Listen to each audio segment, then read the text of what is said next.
Hai, kamu pernah nggak dengar yang namanya post-power syndrome? Gampangnya, pernah nggak sih ketemu orang tua yang sukanya ngatur, mengkritik, mudah tersinggung, cepat marah sama hal-hal kecil, dan banyak gejala lainnya? Nah, kalau kamu pernah berhadapan sama orang tua dengan gejala tadi, berarti kamu lagi berurusan sama orang yang kena post-power syndrome. Post-power syndrome sendiri biasanya bersumber dari berakhirnya satu jabatan atau kekuasaan. Jadi, penderitanya itu nggak bisa lagi berpikir realistis, nggak bisa terima kenyataan kalau dia itu udah pensiun. Ya, kamu bayangin aja, yang tadinya aktif banget, sosialisasi sama semua orang, jadi diem di rumah karena menghabiskan masa tuanya. Pada dasarnya, orang yang mengidap hal ini tuh punya konsep diri yang rendah. Jadi seakan-akan masa kejayaan mereka itu udah berakhir dan jadinya malah menimbulkan perilaku yang super ngeselin.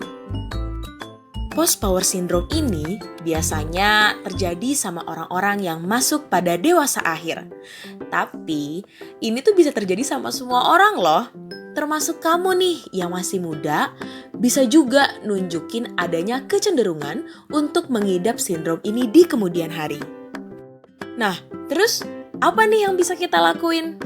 Sebagai anak muda, kita juga punya kontribusi loh. Kalau kamu punya orang tua atau orang di sekitar kamu nih yang kayak gini, bisa banget cariin mereka aktivitas yang produktif untuk mengisi hari tuanya.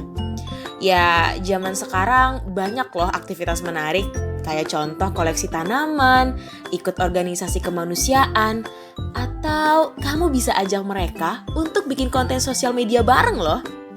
Kamu juga bisa loh sekali-kali kasih mereka pujian sebagai bentuk apresiasi. Gampangnya gini nih, ih kalau bapak yang ngasih makan ikan, pasti ikannya pada mau deh, gak kayak aku. Nah, dengan begini, kamu bikin konsep diri mereka jadi tinggi, walaupun bukan dengan jabatan dan kekuasaan. Lah, terus yang masih muda gimana? Nah, buat kamu nih yang masih muda, coba deh kamu siapin. Kamu rencanain, nanti ketika hari tua, apa yang akan kamu lakukan agar tetap produktif?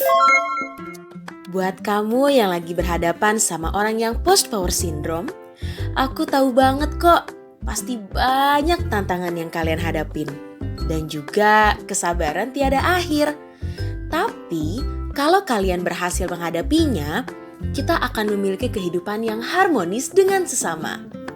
Pokoknya satu pesan nih dari aku. Jangan pernah lelah untuk selalu mengurus orang tua kita ya. Layaknya mereka dulu ngurusin kita waktu kecil. Selalu bersyukur dan cari aktivitas positif biar kita bisa berguna bagi sekitar kita.